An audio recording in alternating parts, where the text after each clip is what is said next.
Buenos días, vamos a presentar la actividad 2.4, el grupo 1, quien les habla Jamie Sánchez. Vamos a hacer el balance de análisis de contenido de la simetría axial y nuestra tutora Sara Parra. El contenido lo vamos a trabajar desde los organizadores del currículo, donde vamos a hablar sobre la simetría axial a través de la historia, la estructura conceptual, los sistemas de representación, la fenomenología. Vamos a hacer un análisis de contenido de la simetría a partir de un mapa conceptual y con un ejemplo relación entre los organizadores del currículo.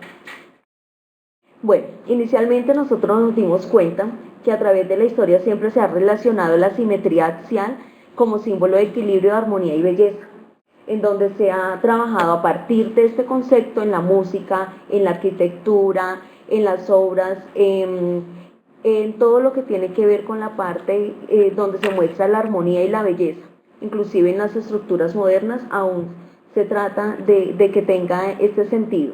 También vemos que el estudio también inició a partir de mirar las estructuras corporales de los animales y los vegetales, ya que muchos de ellos corresponden a que sus cuerpos son simétricos.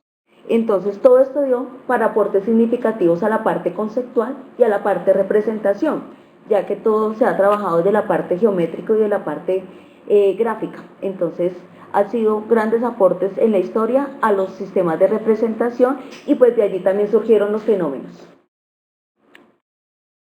Dentro de la estructura conceptual que presentamos inicialmente fue esta, de ahí está subrayado con naranja los cambios que se hicieron.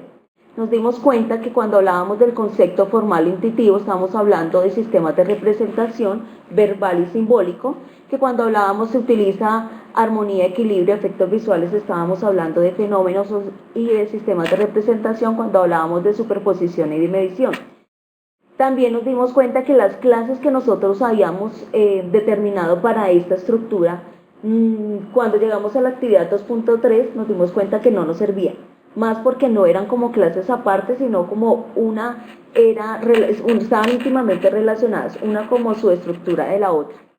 El término emplea lo quitamos porque lo teníamos como si fuera un procedimiento, pero realmente no lo estábamos mirando de esa manera.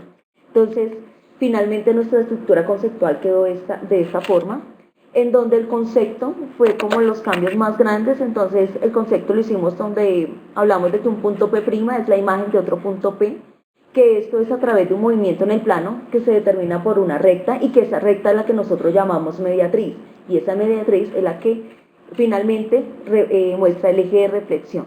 Y en cuanto a las clases, a partir de la actividad de la fenomenología, determinamos que era un eje externo y un eje interno, y más bien que la paralela y la ortogonal eran formas de verificación. Entonces quedó nuestra estructura conceptual de esta manera. El resto, las propiedades, las características, los elementos, están tal cual como se expuso en la actividad 2.1. En los sistemas de representación teníamos dos errores. Uno es en cuanto al sistema tabular. Estábamos teniendo en cuenta el sistema tabular solamente para organizar los resultados, pero no estaba cumpliendo sus requerimientos para hacer un sistema. Entonces decidimos eliminarlo, al igual que el plano euclidiano dentro de lo gráfico, ya que el plano euclidiano hace parte de la representación geométrica y ya lo teníamos ahí en la representación geométrica.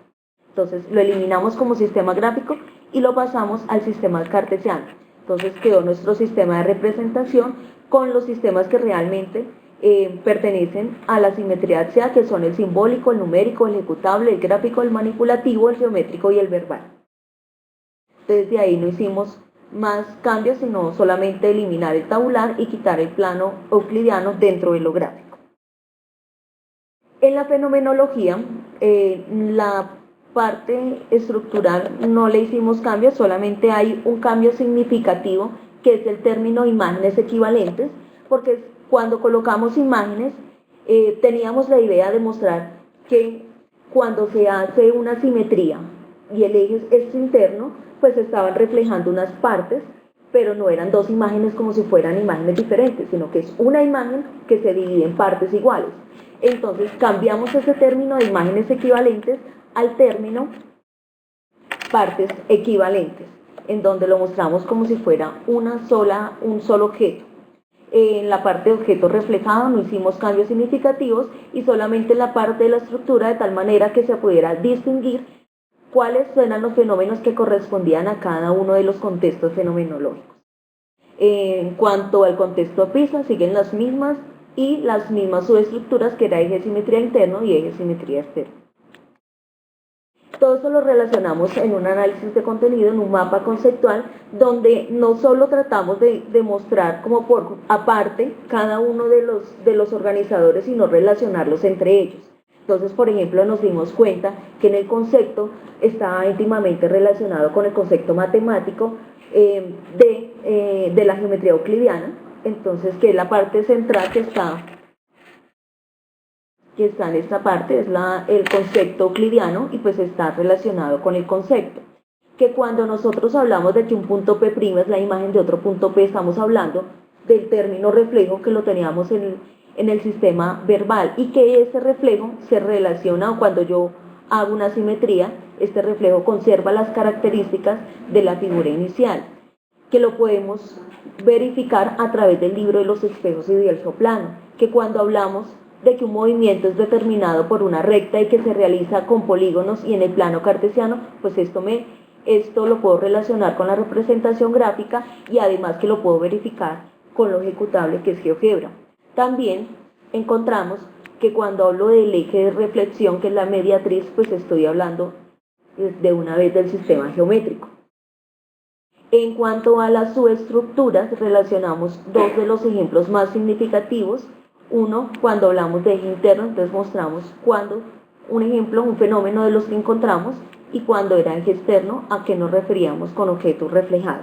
Además, su relación que hay con el contexto fenomenológico. Entonces, aquí vuelvo y lo muestro, la parte conceptual y todas sus relaciones. Además, encontramos que hay unas relaciones entre unas y otras. Por ejemplo, el concepto está relacionado con las características y las propiedades. Lógicamente, una imagen que se refleja debe conservar esas características, debe cumplir con esas propiedades. Entonces, hicimos las diferentes relaciones. Lo mismo que la recta mediatriz, todo lo que se relacionaba con la parte de las subestructuras. Para mirar la relación que existía entre los organizadores del currículo, lo hicimos a partir de un ejemplo. El ejemplo dice: se busca reconstruir un azulejo conociendo una de sus dos mitades idénticas y el eje de simetría. La solución se puede dar a partir de diferentes formas. Lo puedo trabajar con un sistema ejecutable como GeoGebra, lo puedo hacer con lápiz y papel, lo puedo hacer a través de la regla, a través del compás, en un plano euclidiano, lo puedo pasar a un plano cartesiano, o sea, se puede manejar de diferentes maneras. Entonces, este ejemplo de reconstruir el azulejo, el análisis sería el siguiente: corresponde a un fenómeno de superficies reflectantes, su contexto fenomenológico es un objeto reflejado porque esa es la intención o ese es el problema que soluciona. La subestructura es un eje externo porque no está dentro de la presentación del problema, su eje no está dentro de la imagen que muestra, sino en uno de sus bordes, y de ahí se debe reflejar. El sistema de representación que se utiliza para poder solucionar, simbólico, ya que generalmente le colocamos nombres a los vértices, geométrico porque lo podemos trabajar a partir de un plano euclidiano, manipulativo porque lo puedo trabajar con el libro de los espejos, porque lo puedo trabajar con el geoplano, y el ejecutable porque lo puedo verificar a través de GeoGebra. El contexto PISA que relacionamos para este ejemplo es el profesional, ya que hace parte de los trabajos que se hacen en la restauración de catedrales, de monumentos antiguos. Se hace eso, que es coger los elementos que se tienen y buscar la simetría. Referencia.